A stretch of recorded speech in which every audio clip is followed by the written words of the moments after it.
Saya mencoba untuk menghindari lelaki tua itu, Kang. Tapi saat itu, laju kendaraan yang saya kendarai memang dalam keadaan melaju dengan sangat cepat. Saya mencoba untuk menghindarinya dengan cara membanting mobil ke arah sisi jalan. Tapi sayang, saat itu saya kehilangan kontrol, Kang. Hingga akhirnya menabrak salah satu toko yang berada di pinggir jalan. Ucap Mang Iwan dengan ekspresi penyesalannya yang mendalam. Bangsat! Tanpa bisa untuk aku kontrol lagi, kini terlontar kalimat makian dari mulutku ini. Dan sepertinya kalimat makian yang terucap dari mulutku ini adalah sebuah bentuk kegeraman aku atas kesamaan dari cerita Mang Iwan dengan kejadian yang pernah dialami dan diceritakan oleh Minto dan Indra sebelum akhirnya ajal menjemputnya. Maaf, Mang, ucapku meminta maaf atas kalimat makian yang telah terucap dari mulutku itu. Masih ada lainnya yang ingin saya tanyakan lagi kepada Mang Iwan. Apa itu, Kang? Mang Iwan masih ingat sewaktu kita mengantarkan Wulan di malam itu. Sebenarnya apa yang telah Mang Iwan lihat malam itu? Sejujurnya saya nggak melihat apa-apa, Kang. Tapi apa, Mang? Tapi saya heran bercampur takut, Kang. Begitu melihat Kang Reza seperti berbicara dengan seseorang yang saya sama sekali enggak melihat keberadaannya. Dan seseorang itu ternyata adalah Neng Wulan. Soalnya saya kan udah mendapat kabar terlebih dahulu kalau Neng Wulan itu sudah meninggal akibat kecelakaan yang menimpanya di sebuah stasiun. Sial, kenapa saat itu Mang Iwan enggak memberitahukannya kepada saya? Tanyaku mencoba mencari tahu alasan Mang Iwan tidak memberitahukan semua yang sudah Mang Iwan ketahui kepadaku. Bagaimana saya memberitahukannya, Kang? Sumpah saya takut, Kang. Begitu Kang Reza berbicara seolah-olah ada Neng Wulan yang sedang menemani, wajah Mang Iwan menunjukkan ekspresi ketakutannya. Untuk sementara waktu, semua perbincangan kita ini jangan sampai diketahui oleh Mama, pintaku kepada Mang Iwan. Sebenarnya apa sih yang telah terjadi, Kang? Tanya Mang Iwan, memberanikan diri untuk bertanya. Tapi kini belum sempat aku menjawab pertanyaan Mang Iwan tersebut. Terdengar suara teriakan Bik Nani yang memanggil dari kejauhan sambil melambaikan tangannya. Kang Reza, ada telepon. Mendengar pemberitahuan Bik Nani tersebut, aku segera berlari menghampiri Bik Nani dan meninggalkan Mang Iwan dengan rasa penasarannya. Dari siapa, Bi? Dari teman Kang Reza, Bibi lupa namanya. Mendengar jawaban Bik Nani tersebut, aku hanya bisa menggeleng-gelengkan kepala seraya berjalan memasuki rumah guna menerima panggilan telepon. Halo, saya bicara dengan siapa? Halo Za, aku Dedi.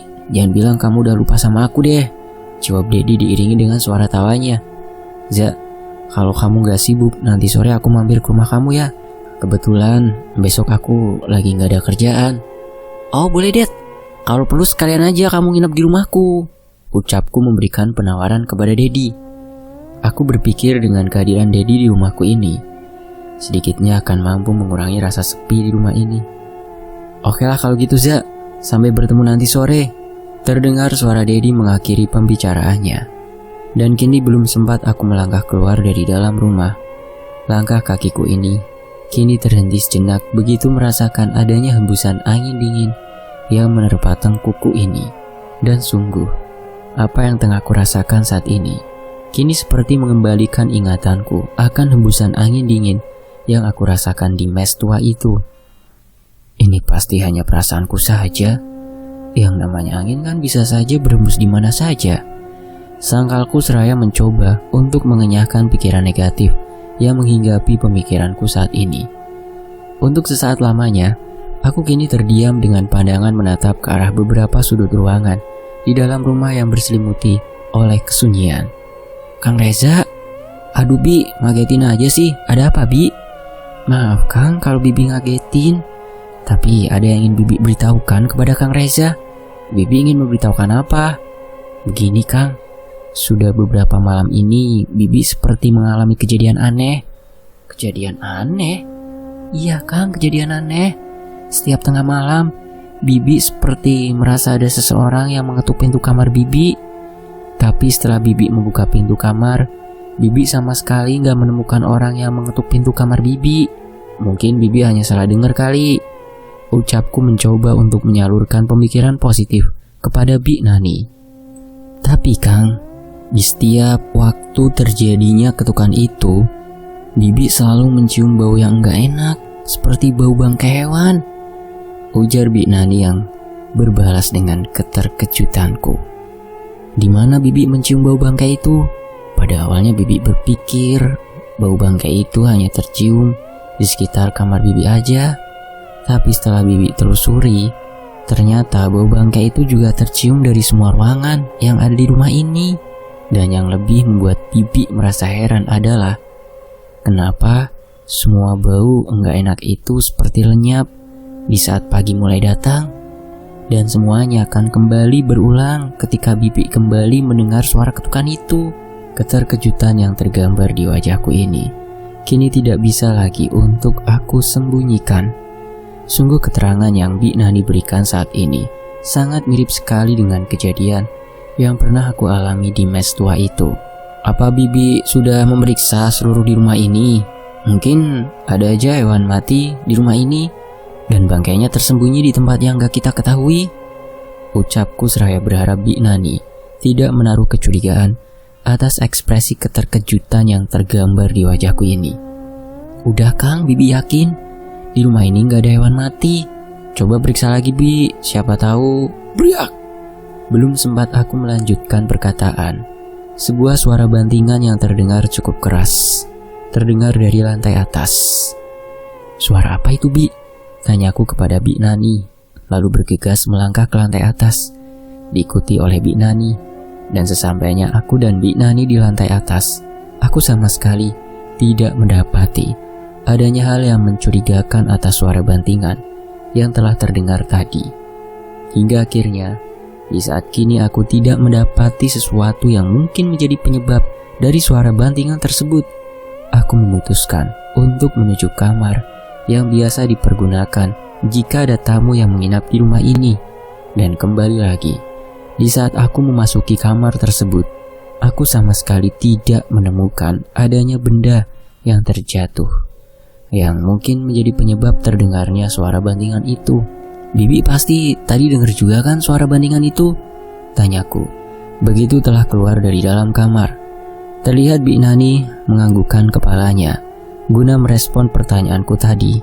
Hingga akhirnya, di saat aku kini tidak menemukan adanya hal-hal yang mungkin menjadi sumber dari terdengarnya suara bantingan itu, pandanganku kini tertuju pada kamar yang biasa dipergunakan oleh Bapak untuk menyimpan semua koleksi benda-benda antiknya.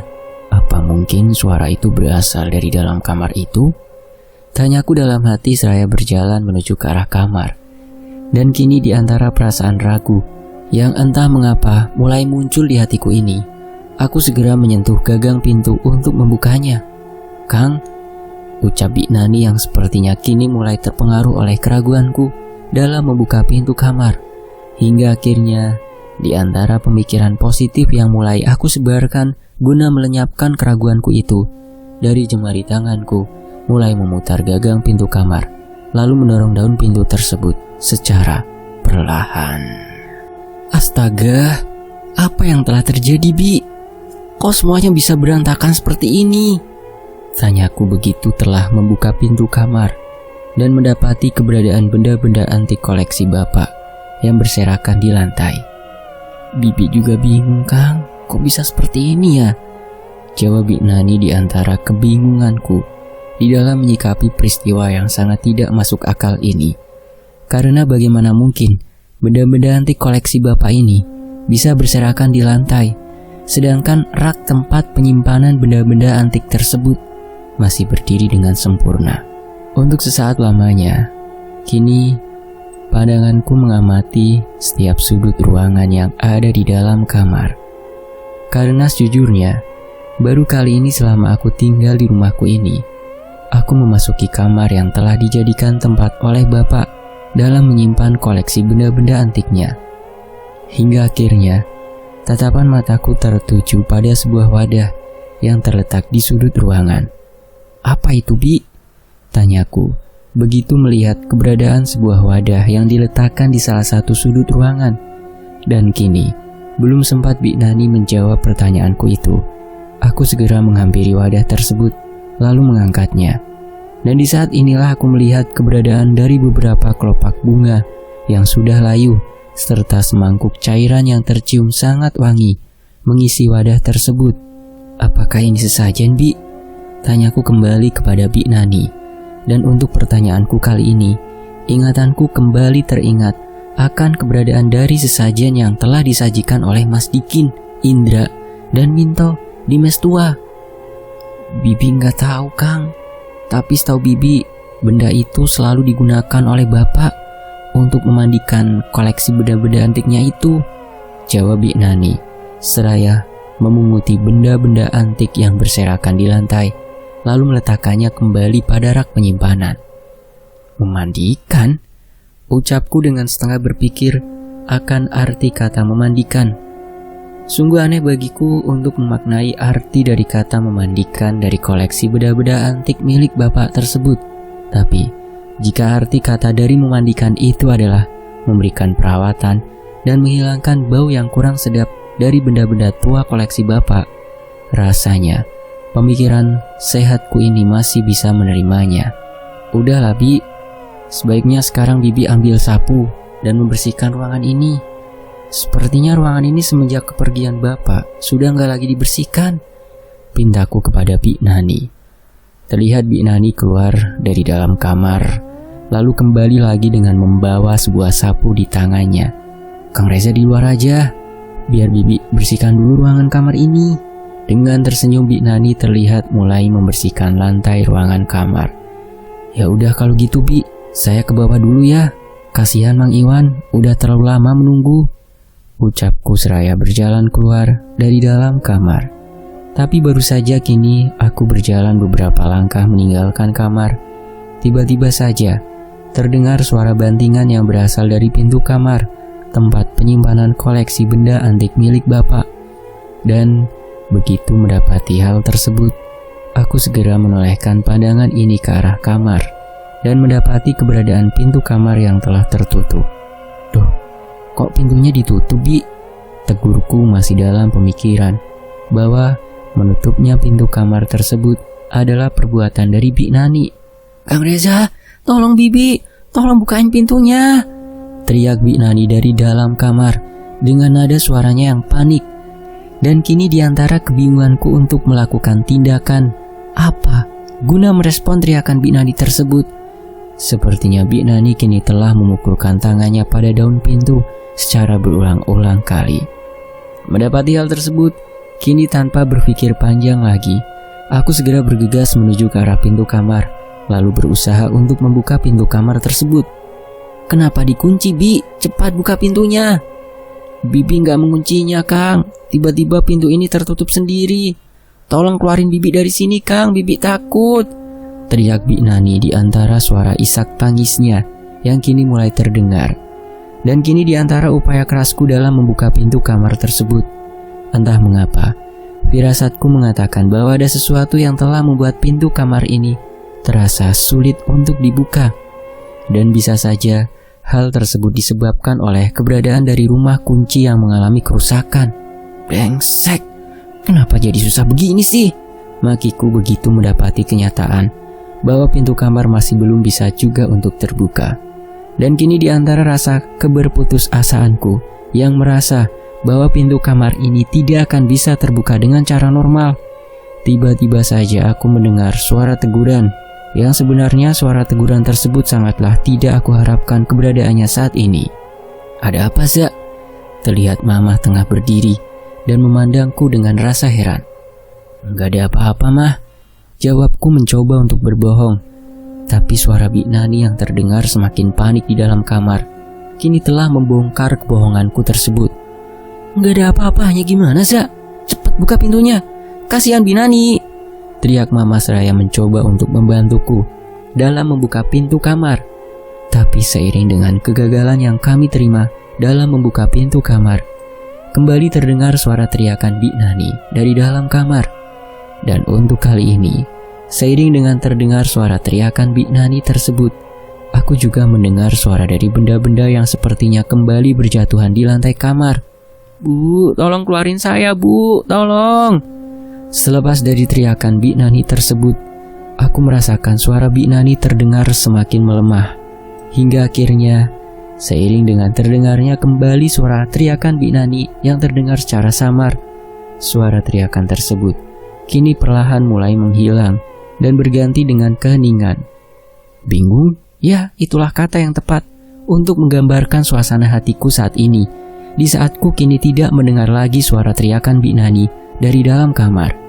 "Bik Nani, Bi!" teriakku di antara ekspresi kekhawatiran yang terpancar di wajah Mama.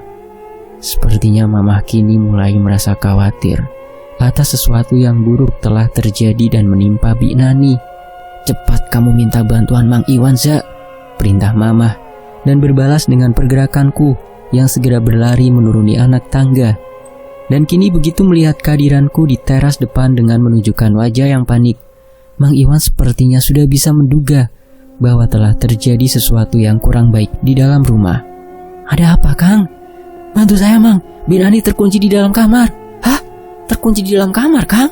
Tanpa merespon keterkejutan Mang Iwan tersebut, aku segera mengajak Mang Iwan untuk menuju ke kamar yang berada di lantai atas, di mana Bik Nani telah terperangkap. Tapi kini setibanya langkah kaki kami di lantai atas, aku merasa sangat bingung begitu mendapati keberadaan Mama yang tengah berdiri di depan pintu kamar yang telah terbuka. "Bagaimana mungkin Mama bisa membukanya?" tanyaku dalam rasa tidak percaya atas apa yang tengah aku lihat saat ini. Dan kini di antara keterdiamanku dalam memandang Mama, Mang Iwan terlihat berjalan menghampiri Mama. Untuk sejenak nampak Mang Iwan mencoba untuk menenangkan Mama. "Kang Reza, jangan bengong aja tuh, bantu saya," tegur Mang Iwan di antara pergerakannya yang kini mengajak Mama untuk masuk ke dalam kamar. Mendapati hal tersebut, aku segera bergegas masuk ke dalam kamar dan bersambut dengan tatapan Mama yang sepertinya berharap adanya sebuah penjelasan dariku guna menyikapi situasi yang ada di dalam kamar. "Bagaimana bisa benda-benda ini kembali terjatuh?" gumamku dengan pandangan menatap ke arah lantai. Terlihat keberadaan dari benda-benda antik koleksi Bapak. Benda antik itu yang semula telah diletakkan dalam rak penyimpanannya kini nampak berserakan di lantai. Bahkan sebagian benda-benda tersebut terlihat menimpa tubuh Bik Nani yang terkapar dalam keadaan tidak sadarkan diri. Dan kini dengan dibantu oleh Mang Iwan, aku segera mengangkat tubuh Bik Nani untuk dipindahkan ke kamar yang biasa dipergunakan untuk menerima tamu yang menginap. "Kalian rapikan semua benda-benda yang berserakan itu, biar Mama yang menemani Bik Nani," ucap Mama, seraya memberikan isyarat agar kami meninggalkan kamar. Peristiwa yang telah terjadi siang ini dan menimpa Bik Nani sepertinya kini telah mengikis rasa kepercayaanku yang semula telah sedikit mempercayai perkataan Mang Iwan yang mengatakan bahwa kujang tua yang notabene adalah bagian dari benda antik koleksi Bapak dapat menjaga keselamatanku selama masa merantau bekerja. Andai memang benda-benda antik koleksi Bapak tersebut mempunyai fungsi yang sama seperti kujang tua tersebut, bukankah seharusnya benda-benda koleksi Bapak tersebut dapat menjaga keselamatan keluargaku ini dari gangguan gaib yang datang mengganggu? Tapi kenyataannya sekarang berkata lain. Bagaimana mungkin benda-benda yang pada awalnya aku pikir akan memberikan jaminan keamanan dan bersifat baik itu kini malah berbalik meneror keluargaku? Apa mungkin ya? Apa mungkin kenapa, Kang? Tanya Mang Iwan di antara keberadaan kami yang tengah duduk di teras depan. Apa mungkin ya, Mang? Benda-benda koleksi Bapak itu memberikan kebaikan pada keluarga ini setelah Bapak memberikan sesajen seperti apa yang telah saya temui di dalam kamar penyimpanan itu? Jawabku dan balik bertanya kepada Mang Iwan. "Wah, kalau itu saya nggak begitu ngerti, Kang. Kalau memang benda-benda itu memberikan manfaat kebaikan setelah Bapak memberikan sesajen, itu sama saja menempatkan kita sebagai bagian dari orang-orang yang bodoh, Mang." "Loh, kok jadi orang-orang yang bodoh, Kang?" tanya Mang Iwan yang sepertinya masih belum bisa memahami akan maksud dari perkataanku ini. "Begini, Mang, Untuk saat ini aja kita masih belum bisa mempercayai akan kebenaran dari fungsi kujang tua itu. Ditambah lagi selama ini Bapak telah melakukan sajian untuk benda-benda yang bisa dikatakan tidak lebih daripada kumpulan besi-besi tua yang mungkin hanya mempunyai nilai sejarah masa lalu. Apakah bukan suatu hal bodoh jika kita tetap meneruskan kebodohan yang telah dilakukan oleh Bapak selama ini?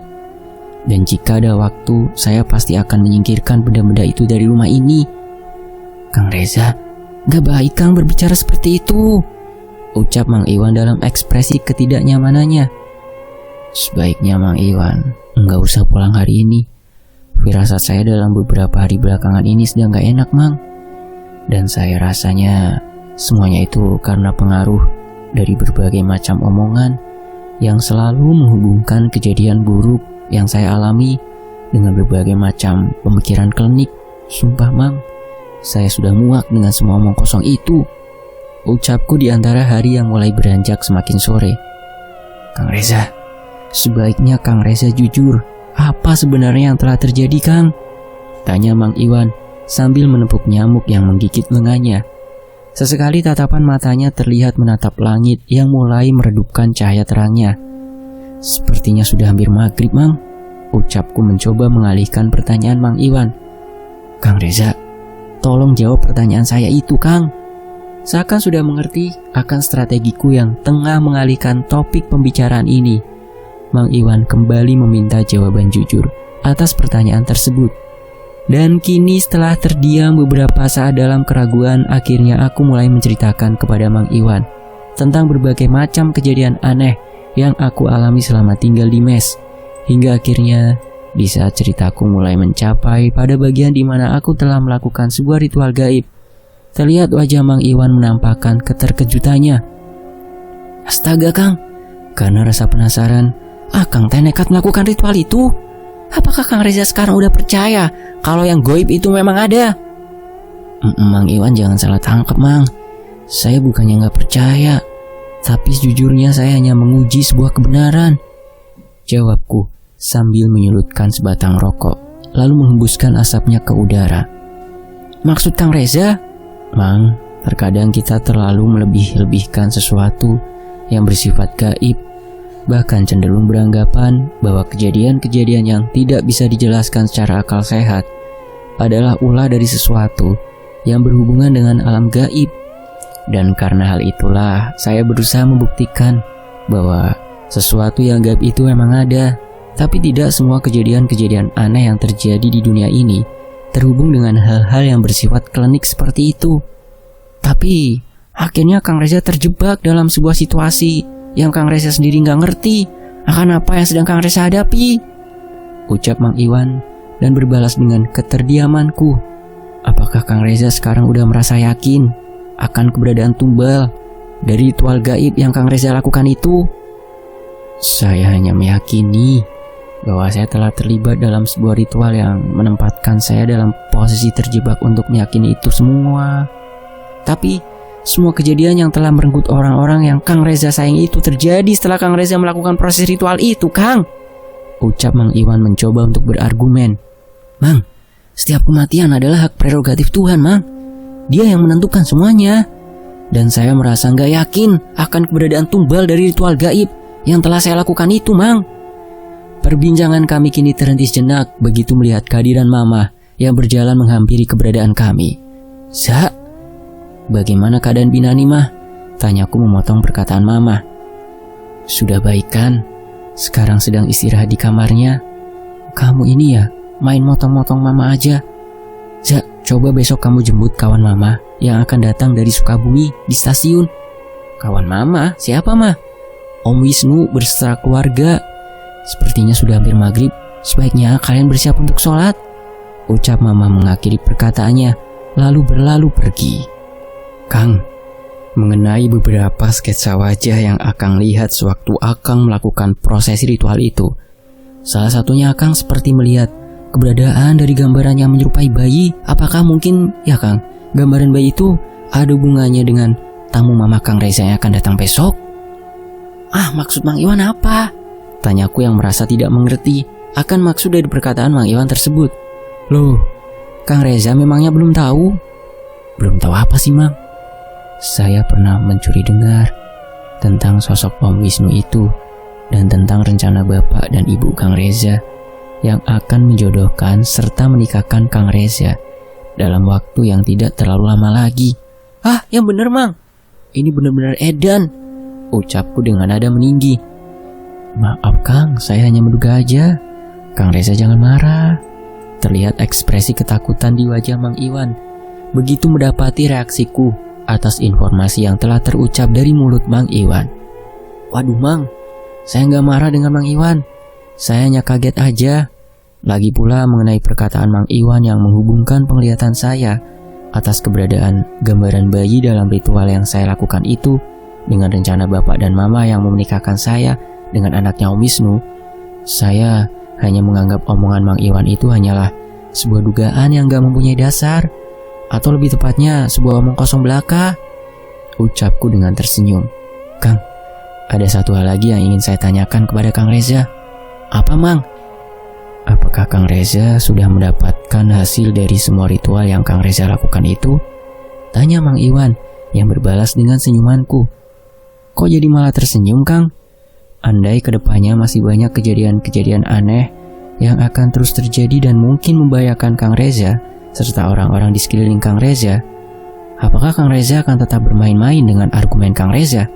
Atau Kang Reza akan mencari jalan keluar dari semua permasalahan ini? Saya belum tahu atas apa yang akan terjadi selanjutnya, Mang. Andai memang kedepannya saya harus mengakui bahwa tumbal dari ritual yang saya lakukan itu emang ada, saya akan mencoba mencari solusinya. Percayalah, Mang, saya akan bertanggung jawab dengan apa yang telah saya perbuat. Selepas dari perkataanku tersebut, suara kumandang azan maghrib yang mulai terdengar kini menandakan bahwa hari telah beranjak menuju malam. Sebaiknya kita sholat dulu, Kang. Mang Iwan duluan aja ya, nanti saya nyusul, jawabku seraya membuang pandangan mata ini dari tatapan mata Mang Iwan yang penuh selidik. Sejujurnya saat ini aku merasakan rasa getir hatiku ini, karena aku merasa entah sampai kapan aku harus berlaku seperti ini dalam mencari cara, alasan, guna menghindari kewajibanku dalam beribadah. Apa ada yang Kang Reza tunggu? Tanya Mang Iwan kembali sebelum beranjak pergi. Iya Mang, nanti ada kawan saya yang mau datang, si Dedi. Mang Iwan tentu udah kenal. Oh baiklah kalau begitu Kang, sebaiknya saya sholat duluan ya. Ada perasaan lega yang aku rasakan di saat kini Mang Iwan tidak berusaha lagi untuk menyelidiki lebih lanjut perihal kecenderunganku yang menghindari ajakannya untuk melaksanakan sholat.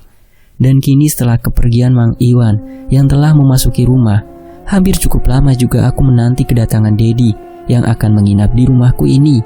Hingga akhirnya di saat waktu kini telah menunjukkan pukul 6:30 malam, terlihat kehadiran Dedi yang ditandai dengan terdengarnya bunyi pintu pagar yang dibuka. Maaf agak kemalaman Za, maklumlah, kamu tahu sendiri kan, sekarang Bogor jadi terkenal dengan macetnya. Terlihat ekspresi kekesalan di wajah Dedi begitu perkataannya telah memasuki ranah kata macet. Sebaiknya kita ngobrolnya di dalam aja, Det. Mulai nggak nyaman aku di luar rumah. Di antara kebingungan Dedi dalam mengartikan maksud dari perkataanku itu, aku segera mengajak Dedi untuk masuk ke dalam rumah. Udah jangan banyak mikir, hayu masuk ke dalam, ucapku kembali seraya mengambil bungkusan rokok yang berada di atas meja. Kamu kenapa sih Za? Tanya Dedi seraya merebahkan tubuhnya di kasur begitu memasuki kamarku. Susah buat aku untuk menjelaskannya, Det. Kamu pasti gak akan percaya. Gak percaya gimana? Tanya Dedi kembali diliputi oleh rasa penasaran yang besar. Setelah semua kejadian yang aku alami selama di mes, sekarang aku jadi agak peka, Det, dengan yang namanya makhluk gaib. Entah hal ini disebabkan oleh prosesi ritual yang telah aku lakukan, atau bisa juga disebabkan oleh terlalu banyaknya pemikiran-pemikiran gaib yang telah meracuni otakku ini, Det.